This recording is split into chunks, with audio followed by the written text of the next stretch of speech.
प्रभु इस प्रकार नाच रहे, हजारों हजारों फन से कालिए नाग रक्त बवन करने लगा। हाँ, नाग पत्नियां सब दौड़कर आए, सोच में पड़ गई, इस प्रकार ये नटराज नाचते रहेंगे तो हमारे पति देव का ही बस जीवन ही चले जाएगा। पत्नियां आके हाथ जोड़ लिए, प्रभु बस बस बस करो, हो गया। आप हमारे पति के ऊपर कितने कृपा आप कर रहे हैं। भगवान कह रहे हैं, देखो आपके पति के ऊपर मैं नाच रहा हूं और आप आके मेरे स्तुति गा रहे हैं। पत्नियां कह रहे हैं, प्रभु हाँ, क्योंकि आप न्यायाधीश हैं, है ना। हमारे पतिदेव अपराधी हैं और हमारे पतिदेव को आप सही न्याय दे रहे कि न्यायो हि दंडः कुतकीर्ण विशेषमिं तवावतार खल निग्रहाय रिपोसुतानामपि तुल्य दृष्टे दमं फलमिवानुसंपन्न। महाराज, हमारे पति देव जो दृष्टता किए हैं, आप सही भाव से ही उनको, आप प्रकृति में उनको न्याय में दंड दिए हैं। आपका जो ये दंड भी केवल हमारे पतिदेव के लिए अनुग्रह है महाराज, क्योंकि हमारे पतिदेव तो दाम्भिक स्वरूप है कि अनुग्रहं भवता कृतो हीनो दंडो सतं ते खलु कल्मषापः जद बंध सुखत्वममुस्य देहिना क्रोधोऽपि ते अनुग्रह एव सम्मतः। प्रभु आपके क्रोध भी अनुग्रह है, आपके दंड भी अनुग्रह है। भगवान यदि किसी को दंड भी देते हैं, गुरु यदि किसी को दंड भी देते हैं, यदि शिष्य और भक्त अनुग्रह समझ के उसको ग्रहण कर लेते हैं तो उनका कल्याण हो जाता है। और भगवान जो दंड देते हैं, गुरु जो दंड देते हैं, यदि शिष्य और भक्त यदि इसको अनुग्रह नहीं समझ पाते तो उनका पतन हो जाता। भगवान बहुत खुशी हो गए, बोले देवियां आप बहुत सुंदर स्तुति गा रहे हैं, आप मांगो, जो मांगो सो दूंगा मैं। नाग पत्नियां क्या मांगे कि कस्यानुभावस्य न वेद विद्महे तवांघ्रि रेणु स्पर्शाधिकार जदवांछया श्रीललनाचरत्तपो विहाय कामं सुचिरं धृतव्रता। महाराज, हम क्या मांगे? कस्यानुभवस्य नवेद विद्मये तवांघ्रि रेणु स्पर्शाधिकार जदवांछया ललनाचरत्तप विहाय कामं सुचिरं धृतव्रता। जो चरण रज को शंकर भगवान चाहते हैं, आपके चरण रज को शंकरशरण महाराज भी चाहते हैं, लक्ष्मी जी भी चाहते हैं, पर प्रभु आप कहिए, दो चरण जो हमारे पति के सिर के ऊपर आप रखे हैं, अब कभी लक्ष्मी जी के सिर के ऊपर रखें, कभी शंकरशरण जी के ऊपर रखें, कभी शिव जी के ऊपर रखें। आप कितने अनुग्रह किए। हमारे पतिदेव क्या तपस्या किए थे, हमारे पतिदेव क्या यज्ञ किए हैं, कैसे कुछ नहीं किए, पर आप जो हमारे पतिदेव के ऊपर अनुग्रह किए हैं, दोनों चरण को आप हमारे पति के ऊपर सिर के ऊपर रखिए। बस प्रभु, हम तो और कुछ नहीं चाहते हैं, यदि आप देना चाहते हैं तो बस इतना ही दे दीजिए। क्या? न नाक पृष्ठम न च पारमेष्टम न सार्वभौमम न रसाधिपत्यम न जोग सिद्धिरपुनर्भवं वा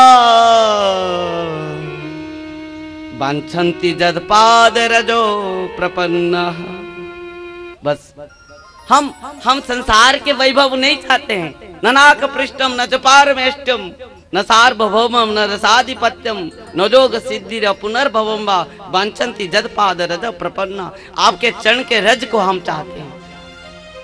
भगवान ने कहा कि देवियां आप बहुत चतुर हो। मैं जल के अंदर हूं, मेरे चरण के रज कहाँ आएगी? जब मैं आपके पति के सिर से नीचे उतरूंगा फिर मेरे चरण में रज प्राप्त होने के बाद तुम्हें दूं। और भगवान कहते हैं देखो देवियां आप सब तो आके स्तुति गा रहे हैं पर आपके पतिदेव तो देखो। भगवान जैसे ही चरण को उठाए तो कालिया नाग का फां करके उठा। देवियां देख रहे हो? कालिया नाग जी बोले कि प्रभु आपसे भी मेरा कुछ बात है, दो बात करना है आपको। अच्छा बोलो क्या बात है? कालिया नाग कहा कि प्रभु आप ये बताइए मुझे सर्प जन्म दिया कौन है? भगवान ने बोले मैं दिया हूं। अच्छा मेरे अंदर क्रोध कौन दिया है? मैं दिया हूं। मेरे अंदर जहर कौन दिया है? मैं दिया हूं। हैं? तो भगवान बोले हो गया। क्या हुआ? तन मन धन सुख संपद सब कुछ है तेरा स्वामी, सब कुछ है तेरा, तेरा तुझको अर्पण, तेरा तुझको अर्पण, क्या लागे मेरा प्रभु, क्या लागे मेरा। आहा प्रभु ये तन भी आपका है, ये क्रोध भी आपका है, जहर भी आपका है और मैं आपको ही अर्पण किया हूं। ये मेरा क्या दोष है? आप तो मुझे सर्प जन्म दिए हैं, क्रोध भी दिए हैं, जहर भी दिए हैं और सब देने के बाद आप कह रहे हैं। भगवान कहते हैं कि तुम बहुत चतुर हो, हैं? पर तुमको तो मैं स्थान दिया हूं रमण द्वीप, यहां क्यों चले आए? कालिया ने कहा प्रभु आप तो जानते ही हैं गरुड़ जी के डर से मैं यहाँ आके छिप कर रहता हूँ। कथा तो बहुत है पर समय नहीं है। गरुड़ के भय से क्यों कालिया यहाँ पर रहता था? तो जो भी हो भगवान ने कहा कि देखो कालिया नाग जी आपके सिर के ऊपर जो मेरे चरण के मोहर लग गया है ना, आप अभी जाओ, गरुड़ जी कुछ नहीं करेंगे। कालिया के ऊपर खड़े हो गए प्रभु, बंसी बजाने लगे और बंसी बजाते बजाते किनारे आए। जैसे ही ब्रजवासी सब बंसी सोन को सुने, सब मैया बाबा ब्रजवासी जग गए, उठकर देख रहे हैं कन्हैया कालिया के ऊपर खड़े हैं और बंसी बजा रहे। मैया कहने लगी कन्हैया लाला जल्दी चले आ, ये कालिया नाग तुझे मार देगा। कन्हैया कहा कि मैया ये कालिया नाग तो मेरा चेला ही बन गया, अभी कुछ नहीं करोगे। कन्हैया किनारे आया और सब ब्रजवासी लपक के कन्हैया को हृदय में लगा लिए। सुखदेव बाबा कहते हैं इसी प्रकार भगवान कालिया नाग को दमन किए और कालिया नाग संपूर्ण भाव से अपना परिवार के साथ रमण द्वीप चला गया। उसके बाद ब्रज में वृंदावन में शरद ऋतु, बारिश के बाद शरद ऋतु आई और वृंदावन में जो कुंज निकुंज हैं, वृक्ष लता है, फल पुष्प में भर गए और कृष्ण अपने समस्त सखाओं के साथ वन में जा रहे हैं गैया चराने। और उधर क्या हुआ? जाके वेणुनाद करने लगे। ध्यान देना, कथा बहुत सुंदर। आज की जो कथा है, कल तो बाल लीला गया, कल वात्सल्य रस गया, आज माधुर्य रस को हम थोड़ा थोड़ा श्रवण करेंगे। गोपियां घर में हैं, प्रभु वेणुनाद करने लगे और गोपियां एक दूसरे के पास दौड़कर जाने लगे। गोपियां सुन रहे घर में रह के। एक गोपी कहती है, देख देख सखी, हमारे प्रभु कितना सुंदर है, श्याम सुंदर, सखाओं के साथ वन में कितने सुंदर। देखो, आप जिसको प्रेम करते हो ना, आप कहीं पर भी हो, है ना, आप कहीं पर भी, घर में हो या कहीं पर भी हो, और आप जिसको भी प्रेम करते हो वो भी कहीं पर भी हो, आप देखते ही रहेंगे। ये नेट इंटरनेट कनेक्शन है। गोपियां घर में हैं और कृष्ण कहां पर हैं? वन में हैं, और संपूर्ण भाव से गोपियां कन्हैया कृष्ण को देख रहे हैं। हाँ, और ये सखाओं किस प्रकार कृष्ण को सजा रहे हैं कि बराह पीड़ नटबर बपु कर्णयो कन्निकारम बिभ्रदवासम कनक कपिसम वैजयंती चमालम किरंद्रान वेणुरधर सुदया पूरयन् गोपवृंदे वृंदारण्यं शपदरमणं प्राविशत् गीत कीर्ति। कितना सुंदर बराह आपी, जिनके मुकुट